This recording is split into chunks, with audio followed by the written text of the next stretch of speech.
I was still smiling when I pushed the door open. You know that kind of smile, the one you have when you haven't seen your parents in a while. And you're already thinking about what you're going to say first. "Mom," I called out. No answer. "Dad." Still nothing. The house felt wrong. Too quiet. And then I saw them. They were on the floor, both of them, not moving. For a second, my brain just stopped. By the time I got them to the hospital, I was shaking so hard I could barely speak. And when the doctor looked at me and said, "This wasn't an accident," I didn't realize yet how much worse it was going to get. I hadn't been back to my parents' house in a few weeks. Not because I didn't want to. Life just gets busy in ways you don't always notice at first. Work piles up. You come home tired. You tell yourself you'll go this weekend. Then the next one. And somehow, time just slips. That morning, I finally decided to stop putting it off. My brother had called me about a week earlier. He and his wife were going out of the country for a few days. It didn't seem like a big deal. They were still living with my parents, trying to save money before getting their own place. That kind of arrangement isn't unusual. Housing is expensive, and my parents didn't mind having them there. If anything, they liked the company. Before he hung up, he said, "Just check in on them when you can."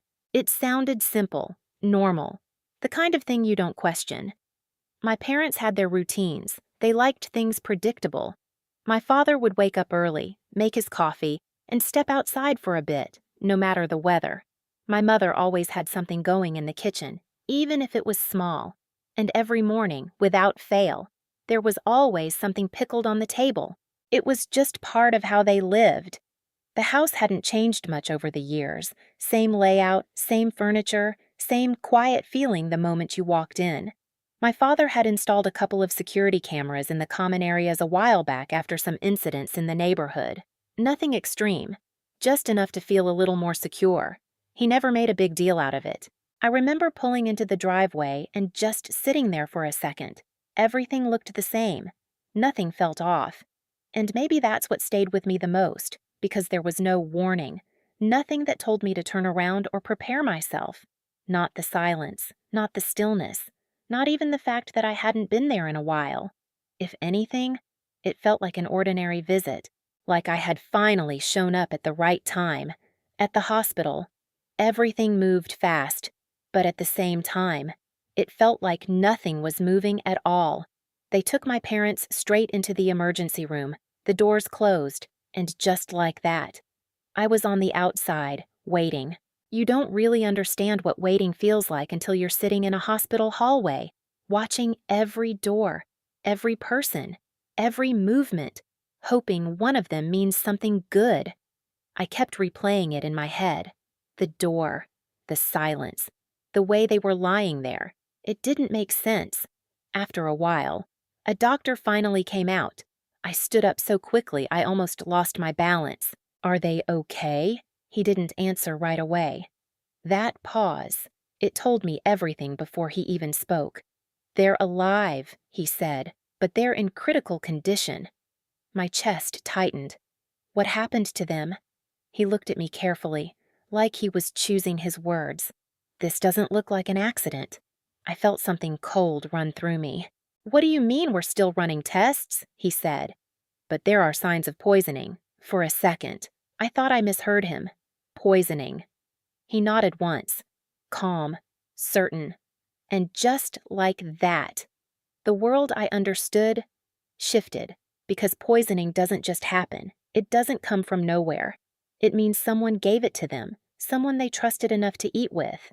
I turned and looked down the hallway, where a few relatives had started to gather, whispering quietly to each other.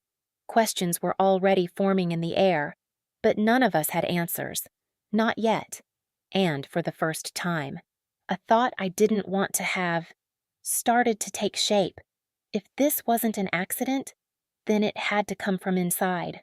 The next few days didn't feel real. Everything started blending together: hospital lights, the same chairs, the same quiet conversations that didn't really say anything.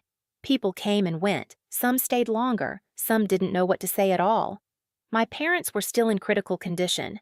Machines were doing most of the work for them. Every time I walked into that room, I had to remind myself to breathe normally, to not panic, to not imagine the worst before it happened. A few days later, my brother and his wife got back. They rushed in, looking shocked, asking questions, the kind of questions you'd expect. What happened? How could this happen? Their voices sounded right. Their reactions looked right.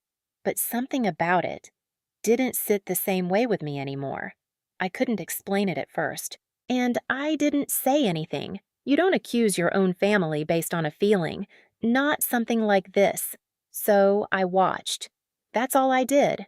I started paying attention to the small things, the way people spoke, the things they chose to mention, and the things they didn't. At one point, while we were sitting outside the room, my brother said, "It's a good thing we weren't here. We would have found them like that." I nodded, but something about the way he said it felt off, too quick, too certain. No one had asked that question yet. Later, when the police came back to ask more questions, they went over the same details again. Who lived in the house? Who prepared food? Who had access? The answers didn't change, but the weight of those answers did, because the more I thought about it, the smaller the circle became. No break-in, no missing items, no strangers, just routines, meals, familiar faces. That night, I sat in the hallway alone for a while. My husband came and sat next to me.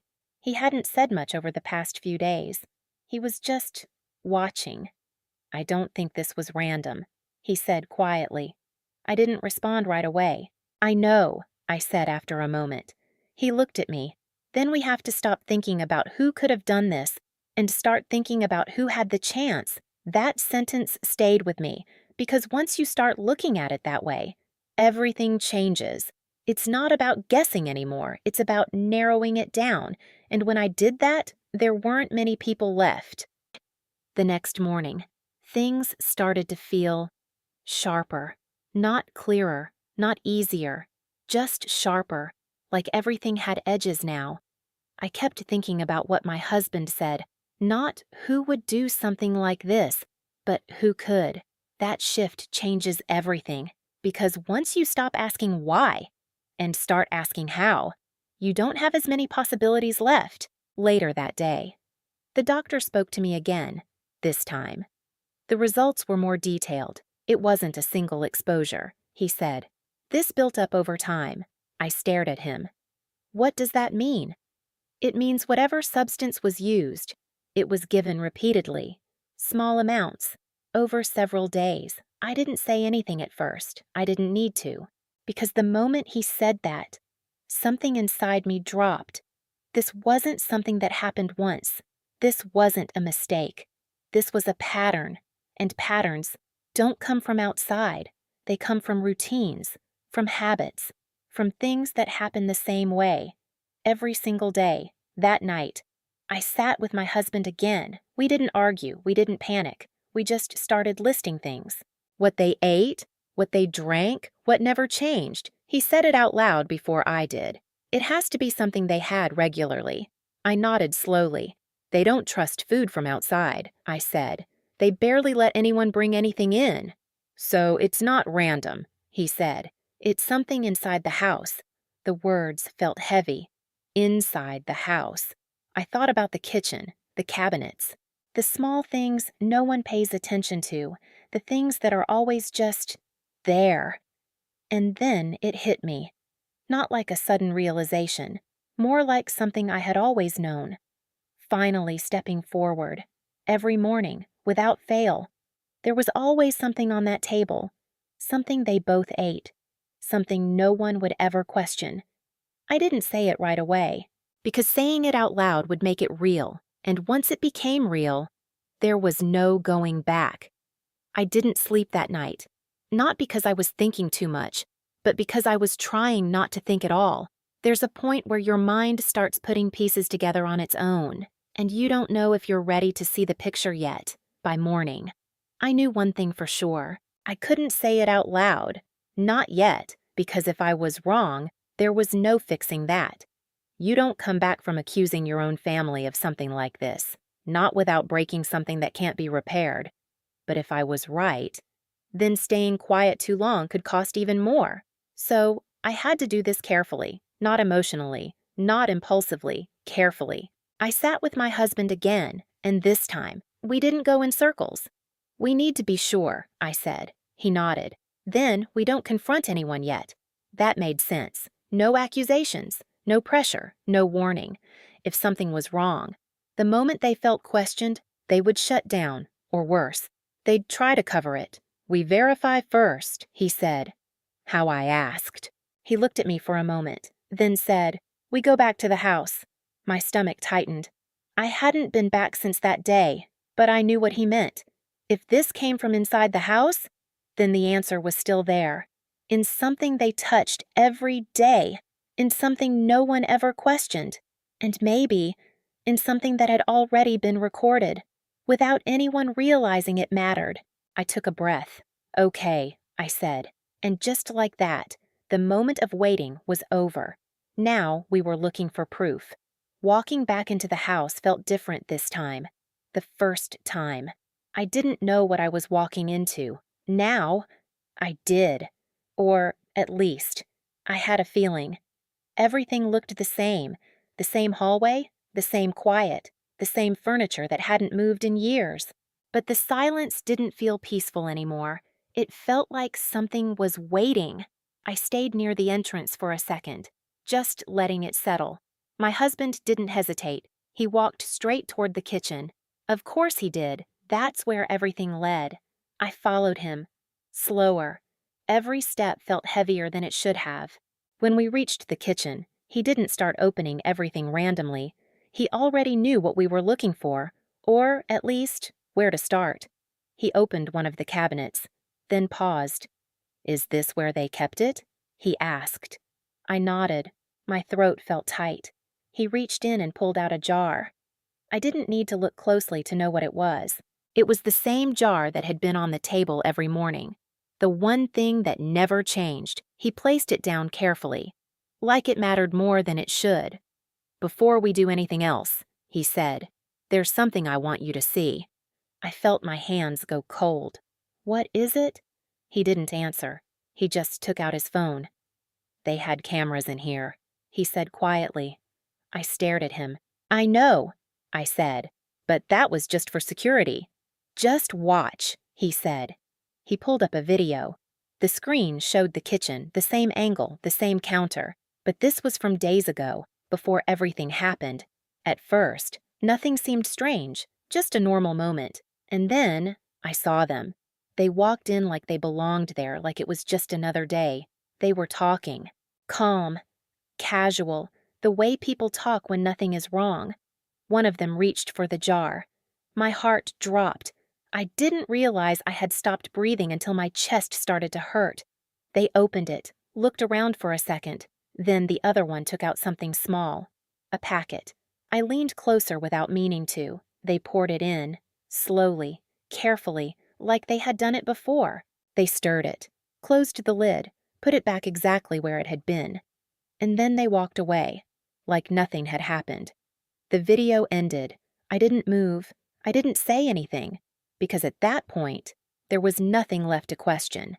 I don't remember how long I sat there after the video ended. Time didn't feel normal anymore. It just stopped. My husband was the one who moved first. He backed the footage up, made sure it was saved properly, then called it in.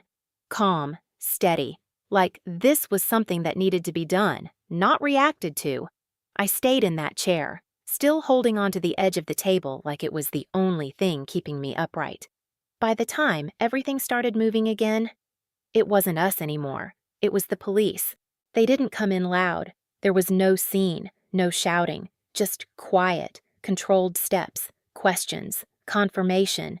And then, it was over. Just like that. I wasn't there when they were taken in. I didn't want to be, because seeing it wouldn't have changed anything. The truth was already there, later, at the hospital. My parents were finally awake enough to recognize me. Weak, confused.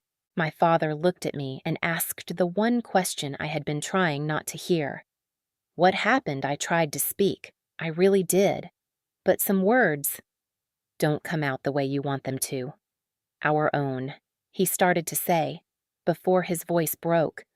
I nodded, and that was it. No yelling, no disbelief, just silence. The kind that stays with you long after everything else ends. The legal process didn't take long, not because things were easy, but because the evidence was clear. There wasn't much to argue. The footage, the reports, the timeline. It all lined up in a way that left no room for doubt. I sat through most of it, but I don't remember every detail. What I do remember is how quiet everything felt.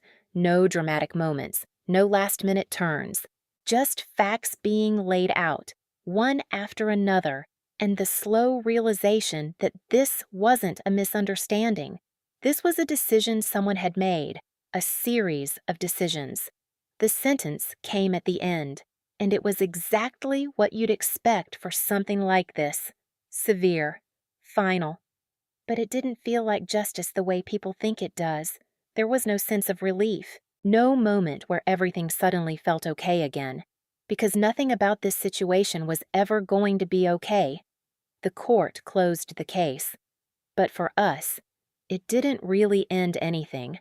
It's been a few months now. My parents are alive. And for a while, that was the only thing that mattered. But they're not the same. The house feels different when I visit. Quieter. But not in a peaceful way. More like something has been taken out of it and never replaced. They double-check things now.